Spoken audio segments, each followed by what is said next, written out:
Hello everyone, एक बार फिर से आप सभी का स्वागत है unit 4 phase equilibrium and corrosion के मल्टीपल चॉइस क्वेश्चंस के सेक्शन में। और ये पार्ट 2 है जहां पर हम 20 MCQs डिस्कस करेंगे। सब्जेक्ट है इंजीनियरिंग केमिस्ट्री, सब्जेक्ट कोड है BT101 और ये multiple choice questions RGPV online exam, NEET, JEE and other competitive exams के लिए काफ़ी महत्वपूर्ण होने वाले हैं। तो चलिए स्टार्ट करते हैं पार्ट 2 जिसमें 20 MCQs लेंगे और सीधे चलते हैं क्वेश्चंस की तरफ। Question number 21, in case ice, water and vapour are existing together the degree of freedom is. ऐसा कोई केस जहां पर आइस, वाटर एंड वेपर तीनों एक साथ को एग्जिस्ट करते हैं तो उस केस में डिग्री ऑफ फ्रीडम क्या होगा।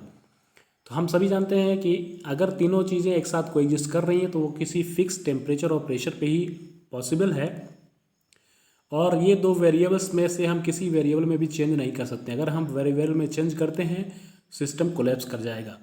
तो इस केस में जब हम नो चेंज इन वेरिएबल्स बोलते हैं it means degree of freedom उसका क्या होगा, उसके पास कोई फ्रीडम नहीं है। So the degree of freedom is 0। So the right answer is A. Question number 22, when corrosion takes place by direct action of oxygen on metal it is called. जब किसी मेटल पे कोरोजन होता है और वो भी डायरेक्ट एक्शन ऑफ ऑक्सीजन से होता है तो उस कोरोजन को क्या बोलते हैं। Option A reduction corrosion, B oxidation corrosion, C pit corrosion, D none. तो इसमें राइट आंसर होगा oxidation corrosion. So the right answer is B. आगे चलते हैं क्वेश्चन नंबर 23 पे, when corrosion takes place by the transfer of electrons from anodic parts of metal to cathodic part through a conductive solution it is called. और ऐसा corrosion जो electron के transfer से होता है और वो भी मेटल के एनोडिक पार्ट से कैथोडिक पार्ट की तरफ थ्रू अ कंडक्टिव सोल्यूशन, उस कोरोजन को क्या बोलते हैं। Option A step corrosion, B oxidation corrosion, C pit corrosion, D electrochemical corrosion. निश्चित रूप से ऐसे कोरोजन को इलेक्ट्रोकेमिकल कोरोजन के नाम से जानते हैं। So the right answer is D. Question number 24, reduce phase rule is. Phase rule का मैथमेटिकल एक्सप्रेशन हम सभी को पता है, वो होता है P + F = C+2। अब ये फेज रूल है लेकिन रिड्यूस की जब बात आती है तो उस फेज रूल में से 1 माइनस कर देते हैं। इस ऑप्शन में से आपको पहचानना है कि वो फार्मूला, वो मैथमेटिकल एक्सप्रेशन क्या है। Option A P + F = C-1, B P + F = C+1, C P + F = C-2, D P + F = C+2। तो इन सारे ऑप्शन में से बी नंबर सही लग रहा है, P + F = C+1। So the right answer is B. आगे चलते हैं क्वेश्चन नंबर 25 पे, phase rule is applicable. Phase rule कहाँ पर अप्लीकेबल होता है। ऑप्शन ए केमिकल इक्विलिब्रियम में, बी फिजिकल इक्विलिब्रियम में, सी बोथ, डी नन। तो हम बता दें कि फेज रूल दोनों तरह के इक्विलिब्रियम में अप्लीकेबल होता है, केमिकल और physical both. So the right answer is C. Question number 26, according to phase rule different systems behave similarly if they have same. Phase rule के अकॉर्डिंग कोई भी डिफरेंट सिस्टम हो वो एक जैसा बिहेव कर सकते हैं अगर उनका कुछ सेम हो। तो वो सेम क्या होना चाहिए। Option A degree of freedom, के नंबर ऑफ कंपोनेंट्स, के नंबर ऑफ फेजेस। तो अगर उनका डिग्री ऑफ फ्रीडम सेम होता है तो वो एक जैसा बिहेव करते हैं। So the right answer is A. आगे चलते हैं क्वेश्चन नंबर 27 पे, phase equilibrium can be influenced by. Phase equilibrium किस चीज़ से प्रभावित होता है। तो फेज इक्विलिब्रियम केवल और केवल जो वेरिएबल्स होते हैं उनसे ही प्रभावित होता है और वो वेरिएबल्स होते हैं temperature, pressure and composition. Option है A temperature, B pressure, C composition, D all of above.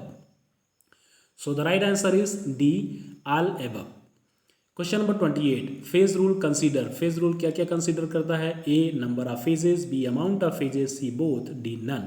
तो फेज रूल केवल और केवल नंबर ऑफ फेजेस को कंसीडर करता है, अमाउंट ऑफ फेजेस को बिल्कुल भी नहीं। So the right answer is A. आगे चलते हैं क्वेश्चन नंबर 29 पे, if F = 1 then the system is. F का मतलब होता है डिग्री ऑफ फ्रीडम। अगर डिग्री ऑफ फ्रीडम की वैल्यू 1 आती है तो सिस्टम क्या कहलाता है। Option A invariant, B monovariant, C bivariant, D trivariant. 1 का मतलब होता है मोनो, सो मोनोवेरिएंट कहलाएगा। So the right answer is B. Question number 30, if F = 2 then the system is. अगर डिग्री ऑफ फ्रीडम की value 2 आती है it means system कैसा होगा। A invariant, B monovariant, C bivariant, D trivariant. 2 का मतलब bi होता है, so the system is called bivariant. So the right answer is C. आगे चलते हैं क्वेश्चन नंबर 31 पे। If f equals to 3 then the system is, अगर degree of freedom की वैल्यू 3 आती है तो सिस्टम क्या कहलाएगा? Option A invariant, B monovariant, C bivariant, D trivariant. Yes, आपने सही बिल्कुल गेस किया है, और 3 का मतलब होता है tri, so the right answer is D trivariant. Question number 32, if f equals to 0 then the system is, अगर डिग्री ऑफ फ्रीडम की वैल्यू 0 आती है तो उस सिस्टम को हम क्या बोलेंगे? A invariant, B monovariant, C bivariant, D trivariant. बिल्कुल सही गेस किया आपने, उसको हम बोलेंगे invariant, so the right answer is A. Invariant का मतलब हम जीरो वेरिएंट भी बोल सकते हैं, उसको नॉन वेरिएंट भी बोल सकते हैं। आगे चलते हैं क्वेश्चन नंबर 33 पे। इन वाटर सिस्टम फेजेस को एग्जिस्ट ऑन द कर्व्स, जब वाटर सिस्टम की बात करते हैं तो वहाँ पर ट्रिपल पॉइंट होता है, कर्व्स होते हैं, एरियाज होते हैं, और वहाँ पर कोई ना कोई फेज एग्जिस्ट करते हैं। यहाँ पे क्वेश्चन पूछा जा रहा है कि केवल कर्व्स पे आपको बताना है कि कर्व पे कितने फेज को एग्जिस्ट करते हैं। Option A 1 phase, B 3 phase, C 4 phase, D 2 phase. तो सभी कर्व्स पे 2 फेज ही एग्जिस्ट करते हैं, so the right answer is D 2 phase. Question number 34, CUAG system is a example of, CUAG मतलब कॉपर सिल्वर सिस्टम किसका example है? Option A single component system, B triple component system, C binary utility system, D both A and B. तो CUAG यहाँ पे 2 metal हैं, यानी 2 component हैं, so it is called binary eutectic system, so the right answer is C. आगे चलते हैं question number 35 पे। The liquid below the freezing point is in the, ऐसा कोई लिक्विड जो लिक्विड जो फ्रीजिंग पॉइंट के नीचे भी लिक्विड स्टेट में रहे, ऐसा कोई मटेरियल जो फ्रीजिंग पॉइंट के नीचे भी लिक्विड स्टेट में रहे। वैसे तो फ्रीजिंग पॉइंट के नीचे सब कुछ सॉलिड हो जाता है, बट अगर कोई ऐसी कंडीशन बनती है कि फ्रीजिंग पॉइंट के नीचे भी वो लिक्विड कंडीशन में है तो उसको क्या बोलेंगे? Option A cold state, B super cold state, C deep cold state, D cold state. तो इस तरह के लिक्विड को बोला जाता है super cold state, so the right answer is B.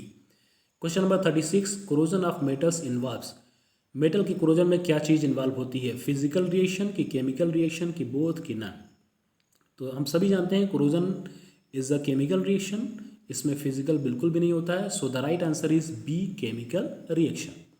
आगे चलते हैं क्वेश्चन नंबर 37 पे। The following factors play vital role in corrosion process, कौन कौन से फैक्टर्स हैं जो कोरोजन प्रोसेस में एक जबरदस्त रोल प्ले करते हैं? Option A temperature, B solute concentration, C both, D none. तो कोरोजन प्रोसेस में टेम्परेचर के साथ साथ सॉल्यूट कंसंट्रेशन भी काफ़ी महत्वपूर्ण भूमिका निभाता है, so the right answer is C both. Question number 38, following equation is related to corrosion rate, corrosion rate यानी कोरोजन की जो दर होती है उससे रिलेट करता हुआ कौन सा इक्वेशन होता है? Option A Nernst equation, B Faraday's equation, C both, D none. तो फैराडे एक साइंटिस्ट थे जिन्होंने कोरोजन रेट पर एक इक्वेशन दिया था जिसको उनके नाम से ही फैराडेज इक्वेशन के नाम से जानते हैं, so the right answer is B Faraday's equation. आगे चलते हैं क्वेश्चन नंबर 39 पे। Application of sacrificial anodic production, ये सैक्रिफिशियल एनोडिक प्रोडक्शन का एप्लीकेशन कहाँ कहाँ होता है? ऑप्शन ए वाटर कूलर्स में, बी शिप हल्स में, सी बरीड पाइपलाइंस में, डी आल में। तो सैक्रिफिशियल एनोडिक प्रोटेक्शन का एप्लीकेशन तीनों चीज़ों में होता है, so the right answer is D all. Question number 40, last question है। Chemical corrosion occurs, chemical corrosion कहाँ पर होता है? ऑप्शन ए होमोजेनस सरफेस पे, बी हेटेरोजेनस सरफेस पे, सी बोथ, डी नन। तो केमिकल कोरोजन बोथ हेटेरोजेनस और homogeneous दोनों तरह के सरफेस पे होता है, so the right answer is C. Thanks for watching, till then like, share and subscribe, thank you.